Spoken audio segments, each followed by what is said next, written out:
छोटा कान का खस्सी खाए हैं? अरे देसी खस्सी। अभी जश्न मनेगा घाटशिला में उपचुनाव है ना। खूब छोटा कान का खस्सी बटा रहा है, खूब भोज बात हो रहा है, मुर्गा खस्सी। क्यों? क्योंकि उपचुनाव है, और उपचुनाव में तो भैया जनता जनार्दन है, और जनता के लिए नेताजी एकदम पूरे एकदम खुले दिल से मैदान में उतर जाते हैं। नमस्कार, जोहार। आपने देखना शुरू कर दिया है द बेबाक कौशलेंद्र शो। चलिए, घाटशिला पर जो अस्पष्टता के बादल छाए थे खत्म हो गए। कल भी हम आपको बता ही दिए थे कि भैया 99% क्या चांसेस हैं, वही हुआ। सबसे पहले तो सुबह सुबह अरुण सिंह जी की चिट्ठी आई, तो सबसे पहले हमने आप तक खबर पहुंचाई कि भैया घाटशिला से चंपाई सोरेन के लाल बाबूलाल सोरेन के नाम पर मुहर लग गई है। इस बार भी बाबूलाल सोरेन ही घाटशिला से एनडीए के या यूं कहें भाजपा के उम्मीदवार होंगे। और कल ही हमने आपको बता दिया था कि इस दफा भाजपा 40 एचपी का इंजन, पिछला बार 5 एचपी का इंजन लगा था ना, इस बार 40 एचपी का इंजन लगाकर घाटशिला से मतों का पंपिंग करने की कोशिश करेगी। मतलब उसमें केंद्रीय मंत्री भी होंगे, कई राज्यों के मुख्यमंत्री भी होंगे, 5-5 पूर्व मुख्यमंत्री भी होंगे, सब उतरेंगे मैदान में और किसी तरह बाबूलाल सोरेन को रांची विधानसभा में बिठाने का जुगत लगाएंगे। भैया चंपई चाचा को, चंपई सोरेन जी को ये दक्षिणा देना है ना भाई, दक्षिणा नहीं दीजिएगा। हेमंत सोरेन की खड़ाऊ छोड़कर, खड़ाऊ लेकर चले आए थे भाजपा में। हेमंत सोरेन तो बड़े भरोसे के साथ अपनी खड़ाऊ देकर गए थे चंपई सोरेन को, चचा चलाइए, अब आप ही पर भरोसा है। परिवार के लोगों को उन्होंने अपनी खड़ाऊ नहीं सौंपी, सौंपी थी चचा को, लेकिन चचा तो हेमंता जी पर विश्वास कर लिए, चले गए थे। पुत्र को पिछली दफा भी मिला था वहां से घाटशिला से उपचुनाव चुनाव लड़ने का मौका, लेकिन पिछली दफा तो पुत्र को उस प्रसाद का प्रतिसाद नहीं मिल सका। चचा कैसे हूं जीत कर आ गए, भाजपा से एकमात्र एसटी विधायक वही जीते, मतलब एसटी रिजर्व सीट से। अब इस दफा घाटशिला में बहुत सारी कहानियां चल रही थी। क्या चंपई के लाल बाबूलाल को फिर मिलेगा टिकट, बैठाएगा मैदान में, उतारेगा लोग, कि नया कैंडिडेट आएगा? तो ये आकलन आकलन तो चलते ही रहता है। चलिए, उनके नाम की घोषणा हो गई। घोषणा झामुमो की ओर से, महागठबंधन की ओर से जिन सोमेश चंद्र सोरेन की चर्चा हो रही थी, कौन? स्वर्गीय रामदास सोरेन के बड़े पुत्र सोमेश चंद्र सोरेन। आज उनके नाम की भी घोषणा मुख्यमंत्री हेमंत सोरेन के साथ बैठे झामुमो विस्तारित कमेटी के लोगों ने सोहराय भवन में कर दी। चलिए, अब वहां क्या होगा? रामदास सोरेन के पुत्र सोमेश चंद्र सोरेन और उधर चंपई सोरेन के लाल बाबूलाल होंगे मैदान में। पहले थंबनेल देखिए, क्या होगा घाटशिला में, मेरा आकलन क्या है, थंबनेल देखिए। कायल, जयराम के कायल, और जयराम के जो कायल हैं वो घाटशिला में किसे करेंगे घायल? हेमंत स्वयं संभालेंगे सोमेश की गाड़ी, बाबूलाल के लिए बीजेपी ने की 40 एचपी के इंजन की तैयारी। अब आप बोलेंगे क्या, ये घाटशिला चुनाव तो भैया स्पष्ट है कि वहां बाबूलाल मरांडी बनाम चंपई सोरेन ही होगा।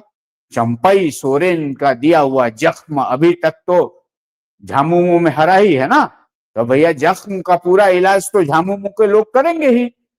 हेमंत सोरेन चंपई सोरेन को एक बार और पटखनी देने की पूरी जुगत लगाएंगे, ये तो तय है। और ये भी तय है कि झामुमो को एक संताल चेहरा कोल्हान से चाहिए। चंपई चाचा खड़ाऊ लेकर भाग गए थे तो रामदास सोरेन थे, लेकिन अभी फिलहाल एक कद्दावर चेहरा खड़ा करना है ना, तो चेहरा खड़ा करना है तो रामदास सोरेन के परिवार से सोमेश चंद्र सोरेन को खड़ा किया जाएगा। अब सोमेश चंद्र सोरेन के नाम की घोषणा तो हो गई, पहले विक्टर के एक्स को, सोमेश चंद्र सोरेन के भतीजे विक्टर के एक्स मैसेज को जब मुख्यमंत्री ने रीपोस्ट कर दिया था, मुख्यमंत्री के हैंडल से रीपोस्ट हो गया था, तो ये भी चर्चा हुई कि हो सकता है उम्मीदवार बदल जाए, उनकी माताजी को उतारा जाए, लेकिन अंततः सारे कयासों का बाजार हो गया ठंडा और अब वहां चलेगा घाटशिला में हेमंत बनाम चंपई चाचा का खेला। अब चंपई चाचा के साथ भारतीय जनता पार्टी ने 40 HP का इंजन लगा दिया है, एकदम 40 हॉर्स पावर। कहा गया था ना कि हम पूरा सम्मान देंगे, इस बार सम्मान देने के लिए केंद्रीय मंत्री, मुख्यमंत्री, पूर्व मुख्यमंत्री, बड़े बड़े कद्दावर नेता, 40 कद्दावर नेता एकदम घाटशिला के घाट घाट पर मौजूद रहेंगे और जोर लगाएंगे। वहीं हेमंत सोरेन, सोमेश चंद्र सोरेन की गाड़ी खुद थामेंगे, उसकी स्टीयरिंग खुद थामेंगे। थामते रहे, जब भी उपचुनाव हुए हैं तो हेमंत सोरेन ने सभी उम्मीदवारों की गाड़ी की स्टीयरिंग खुद थामी है। तब अब क्या होगा, चंपई चाचा को इस बार भी पटखनी दे दी जाएगी या झामुमो की ओर से, या फिर झामुमो के लोग पलट इस बार मुंह की खा जाएंगे। इस बार एकदम पलटवार होगा भाजपा की ओर से, एनडीए की ओर से। बहुत सारी बातें हैं, लेकिन मेरी निगाह टिकी हुई है जेएल कैंप पे। आप बोलेंगे यार फिर घुमा फिरा के जेएल कैंप, जयराम महतो, देखिए चर्चा तो है। अब ये घाटशिला उपचुनाव में इतने दिनों में जितना उस स्वर्ण रेखा में पानी उनी बहा ना, उसमें बहुते कुछ बह गया। अब बह गया, ये उजागर हो गया, जो हमने टाइटल लगाया है जयराम के कायल और जयराम से घायल।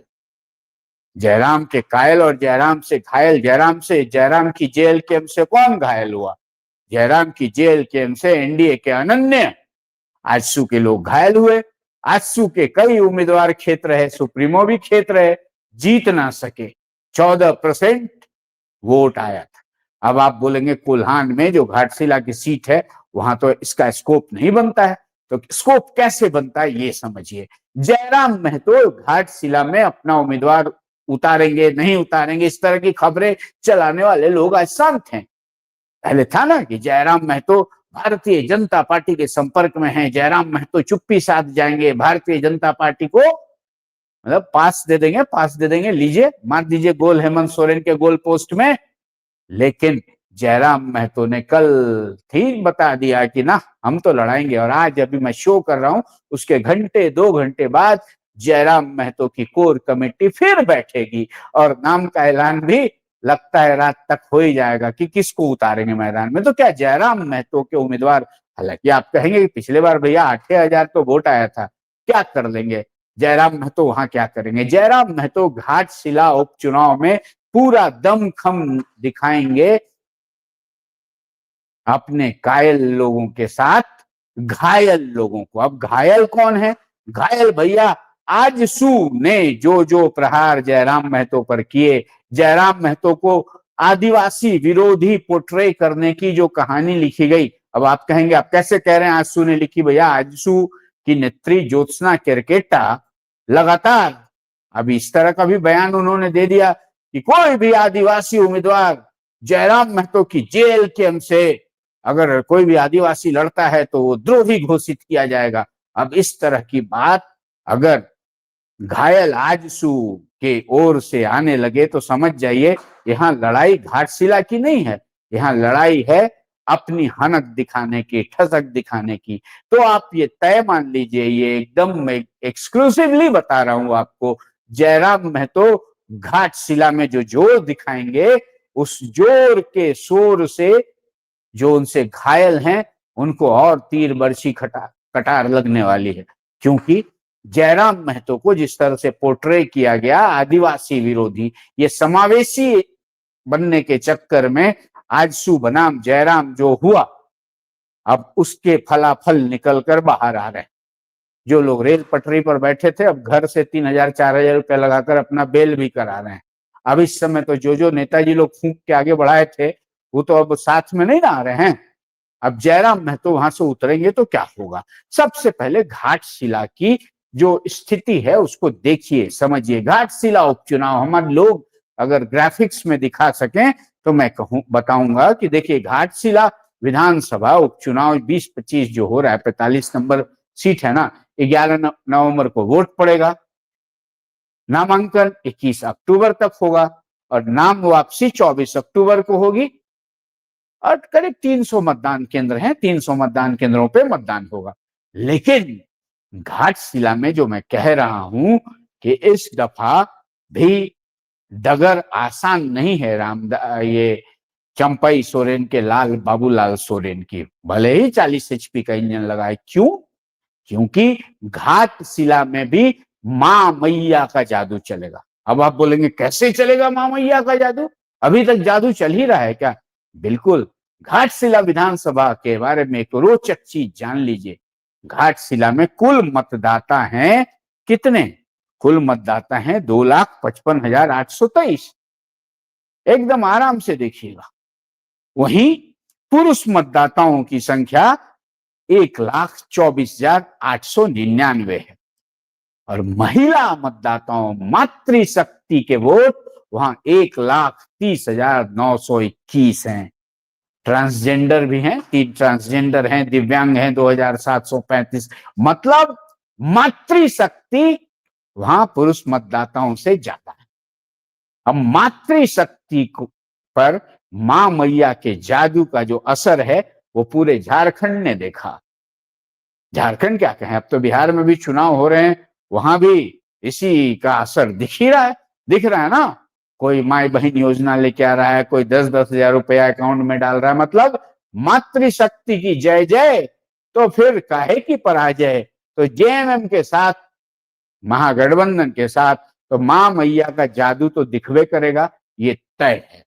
अब रह गई बात कि भारतीय जनता पार्टी का जो 40 एचपी का इंजन, मतलब केंद्रीय मंत्री, कई केंद्रीय मंत्रियों के नाम हैं, उसके बाद भाजपा शासित राज्यों के मुख्यमंत्री, पुराने दिग्गज मंत्री, मुख्यमंत्री और दिग्गज नेता जो उतरेंगे, वो क्या हेमंत सोरेन के हाथ से या महागठबंधन के हाथ से घाटशिला की सीट छीन ले जाएंगे? आसार फिलहाल नहीं दिख रहे। हालांकि ये चुनाव है भैया, चुनाव में लोग उतरेंगे। अभी ये कह देना कि ये हार जाएगा वो जीत जाएगा, ये तो गलत बात है। गलत बात हम काहे करेंगे। लेकिन जो दिख रहा है उसमें देख लीजिए, वहां मातृशक्ति ज्यादा है, मातृशक्ति ज्यादा है। अब मातृशक्ति को मां मैया का वादा है, वादा निभाया भी जा रहा है। भले ही बाकी जगह प्रॉब्लम हो रहा है, लेकिन मां मैया के अकाउंट में पैसा एकदम टन टन गिर रहा है। अब इसी बीच में इतने दिनों से बाबूलाल सोरेन अपने पिता चंपई सोरेन के साथ घूम घूम के फुटबॉल मैच, ये मैच, वो मैच, खस्सी मैच, एकदम खस्सी झगड़ा का पूरा एकदम जुगाड़ करते रहे, मतलब जनता से जुड़ते रहे। लेकिन अब पुराने चुनाव का भी तो देखना होगा ना भाई। पिछले बार क्या हुआ था? पिछले बार के चुनाव में रामदास सोरेन, दिवंगत मंत्री जी, उनको कितने वोट आए थे? 98,356 वोट। और बाबूलाल सोरेन को आए थे 75,910 वोट। अब देखिए, आंकड़ा 22,000 के करीब मतों से वो हारे थे। अब संताल वोटर्स जो हैं घाटशिला में 75% से अधिक है। बाकी उसके बाद फिर बाकी का बंटवारा है। अब बाकी के बंटवारे में अब जयराम महतो को अगर आप ये कर देते हैं, जयराम महतो की पार्टी को, भैया कुर्मियों की पार्टी है, ब्रांडेड पार्टी है, कुर्मियों की पार्टी हो, जयराम महतो ने तो कह भी दिया जाती फिर पार्टी। मान लिया 20-25 हजार वोट जो है जयराम महतो के, मतलब पार्टी वाले, अब वो 20-25, पिछली बार तो जयराम महतो के उम्मीदवार को 8,000 वोट आया था। अगर आप कुर्मी ब्रांडेड भी कर देते हैं तो भैया इस बार तो आंकड़ा बढ़ना चाहिए ना भाई। कुर्मियों के साथ खड़े हुए जयराम महतो, तो ये चाल तो उल्टी पड़ गई ना। भले अब आजसू सुप्रीमो एनडीए के साथ जिंदाबाद जिंदाबाद कर बैठ के, अभी ठीक हम हैं भैया, हम एनडीए के साथ हैं, बैठे एकदम तस्वीर आई। लेकिन अब जिस तरह की रुसवाई उनके दल की नेत्रियां करवा रही हैं, हाँ करवा रही है ना। ज्योत्सना केरकेट्टा ने कहा, कसम है भैया, जो भी आदिवासी अगर जेल के हमसे लड़ेगा ना तो उसका एकदम बहिष्कार हो जाएगा। मतलब जयराम महतो ने कब आदिवासियों का विरोध कर दिया? जयराम महतो ने कब कहा कि हम आदिवासियों की हकमारी कर रहे हैं? जयराम महतो ने तो ये कहा ना भाई या कुर्मी जो एसटी का दर्जा मांग रहे हैं, उस दर्जे का संज्ञान लिया जाना चाहिए, दिया जाना चाहिए, बहुत पुरानी मांग है। अब यही बात तो सुदेश महतो ने भी कही। सुदेश महतो के सांसद भी मैदान में उतरे, उनके विधायक भी उतरे, उनके पूर्व विधायक भी उतरे, लेकिन ये जो हमले हो रहे हैं कि जयराम और जयराम की जेएलके भी सबसे बड़ी आदिवासी विरोधी है, इसकी पोल पट्टी तो खुलती ही जा रही है। अब खुलकर अब सीधा प्रहार जयराम महतो पर कि कोई आदिवासी जेएलके के साथ ना जाए, ये कितना लाभप्रद होएगा। मतलब जयराम से घायल लोगों को, जेएलके से घायल लोगों को, ये तो देखने वाली बात। हाँ, जहां तक घायल होने की बात है, जयराम महतो से जो घायल हैं उनकी तादाद तो बढ़ेगी ना। अगर उन्हीं के नजरिए से देखें कि ठीक है कुर्मी के नेता है, तो कुर्मी भी 20-25 हजार है ना भाई, इस बार 8,000 से आंकड़ा बढ़ेगा। हाँ, उम्मीदवार चयन में जयराम महतो अगर कोई दमदार संथाल उम्मीदवार उतारते हैं, किनको उतारते हैं रात तक तय हो जाएगा। अब बहुत सारी बातें आ रही हैं कि सूर्या हांसदा की माँ बीवी, अब तो वो भाई गोड्डा से लाके उतारेंगे कि लोकल किसी संताल उम्मीदवार को उतारेंगे, ये तो उनकी पार्टी की बात है, वो अभी तय करेंगे, तय कर लेंगे। हाँ, चुनाव लड़ेंगे ये तो उन्होंने घोषणा कर दी है। तो अब जयराम की पार्टी की जितनी भी मतलब खिंचाई करेंगे उनसे घायल लोग, उसका फायदा तो जेएलके के वोटों में इजाफा होगा, और जेएलके के वोटों में इजाफा होगा तो हानि निश्चित रूपेण बाबूलाल सोरेन को होगी। अब बाबूलाल सोरेन पिछली बार 22,000 वोटों से हारे थे, 8,000 वोट जेएलके के उम्मीदवार को आया था। अब इस बार जेएलके के उम्मीदवार का वोट अगर बढ़ता है तो किसको गड़बड़ होएगा, सोचने वाली बात है। सबका अपना नजरिया है, अपना अपना आकलन है, लेकिन अभी इस बार हमको दो चीजें तो दिख रही हैं घाटशिला में। अगर मेरी बात करिए तो मुझे ये समझ में आ रहा है कि घाटशिला में इस बार चंपई चाचा के सियासी गाड़ी की सारे टायर को पंचर करने का एकदम पुख्ता इंतजाम करेंगे हेमंत सोरेन। पिछली दफा तो दिमाग भैया सब सीट पे बटा हुआ था ना, 81 सीट पे इधर उधर। अब इस बार भैया इस उपचुनाव में बता देना है चाचा, आप जो खड़ाऊ लेकर भागे थे ना, वो गड़बड़ था। आप खड़ाऊ लेके भागे, अब पछतावा होत का जब हेमंता विश्व शर्मा चुक गए थे। अब आप तो उधर चले गए थे, आप तो खैर जीत गए, लेकिन आपके बेटा को विधानसभा पहुंचने देंगे नहीं देंगे ये तो हेमंत सोरेन ही तय करेंगे। अब हेमंत सोरेन और हेमंत सोरेन की जो कोर टीम है, जिस तरह से योजनाबद्ध तरीके से प्लान्ड वे में चुनाव के मैदान में उतरती है, उसका बहुत सारा परिणाम आपने देख लिया है। अब इस बार भी देखने को मिलेगा ही मिलेगा। रही बात भारतीय जनता पार्टी की, तो भारतीय जनता पार्टी तो इस बार भैया अपना पूरा एकदम 40 एचपी का इंजन लगा दे रही है। अब उसके बाद समझ लीजिए, जब 40 एचपी का इंजन भी घाटशिला में फलाप हो गया, अगर मैं नहीं कह रहा हूं, अगर बाय द वे फलाप हो गया, इंजन काम नहीं किया, तो फिर भाजपा की क्या दशा, उसके सांगठनिक कौशल की क्या दशा, क्या दुर्दशा होगी, ये भी आने वाले समय में चर्चा का विषय होगा। अब रह गई बात, एक तो चचा बनाम भतीजा होगा, सीधा चुनाव कोई नहीं लड़ेगा। चुनाव लड़ेंगे कौन? हेमंत सोरेन बनाम चंपई सोरेन। अब चंपई सोरेन के साथ भाजपा का 40 एचपी का इंजन रहेगा, लेकिन हेमंत सोरेन के पास साथ मां मैया और उनके अपनी कोर टीम रहेगी। अब मां मैया जहां महिला मतदाता ज्यादा हैं, पिछली दफा भी संताल वोटरों का समर्थन मत प्रतिशत रामदास सोरेन को ही ज्यादा मिला था, जेएमएम को मिला था। तो इस बार क्या मां मैया का जादू काम नहीं करेगा? ऐसे भी मातृशक्ति का मत वहां ज्यादा है। अब मातृशक्ति का मत है और हेमंत दादा का मतलब अपने चंपई चाचा पर वो वाला दर्द तो है ही भैया, दर्द तो छलकेगा। चचा खड़ाऊ लेकर निकले थे ना बेटा के साथ, अब कैसे आपके बेटा विधानसभा पहुंचते हैं हम भी देख लेते हैं। अब रह गई बात, ये तो चचा भतीजा में चलेगा। अब चचा भतीजा में से ही कोई बाजी मारे ना मारे। अब जो स्थिति है भैया, अभी हम लोग भविष्य वक्ता थोड़ा है कि बोल दें कि हाँ फलाना होगा। पिछली बार की जो स्थिति थी, वर्तमान जो स्थिति है वही बता रहे हैं। अब उसी के नजरिए से देखिए, भले बाकी अभी छोटा कान का खस्सी उस्सी तो चलवे न करेगा, खस्सी मुर्गा सब चलेगा, लेकिन अब मैंने इसी कथा के बीच में जयराम के कायल और घायल की बात की, तो उसका पूरा प्रभाव घाटशिला में दिखेगा। क्योंकि जो जानकारी मेरे पास है, जयराम महतो घाटशिला उपचुनाव में पूरे जोर शोर से, मतलब उस मोर्चा बंदी को तोड़ने के लिए उतरेंगे, जिसमें उन्हें पोर्ट्रे किया गया कि वो और उनका दल आदिवासी विरोधी है। अब आदिवासी विरोधी हैं कि नहीं हैं, ये तो जयराम अपने कायल लोगों को बताएंगे ही, और जयराम के कायलों की संख्या में इजाफा होता है तो घायलों की तादाद तो बढ़ेगी ही ना। अब जयराम के कायल और कितनों को करेंगे घायल घाटशिला में, ये भी देखने को मिलेगा। और चचा भतीजा की जंग में क्या क्या होगा रंग, सब पर हमारी निगाह बनी रहेगी। आप बस बेबाक कौशलेंद्र शो देखते रहिए। और अब तक आपने स्वराज पोस्ट को यूट्यूब पे सब्सक्राइब नहीं किया है ना, तो सब्सक्राइब कर लीजिए। फेसबुक पर देखते हैं, हमारे पेज को लाइक कीजिए, फॉलो कीजिए। और चलिए तैयारी करते हैं। अब 17 तारीख को सोमेश भी नॉमिनेशन कर ही देंगे, और उधर बाबूलाल सोरेन भी नॉमिनेशन कर ही देंगे। तो उसके बाद हम लोग भी दिवाली वाली मनाकर चलते हैं घाटशिला। घाटशिला में छोटा कान का खस्सी मुर्गा मिलेगा ना भाई, एक आध पीस हमनियों को मिल जाएगा। चलिए आज के लिए इतना ही। देखते रहिए स्वराज पोस्ट। जोहार।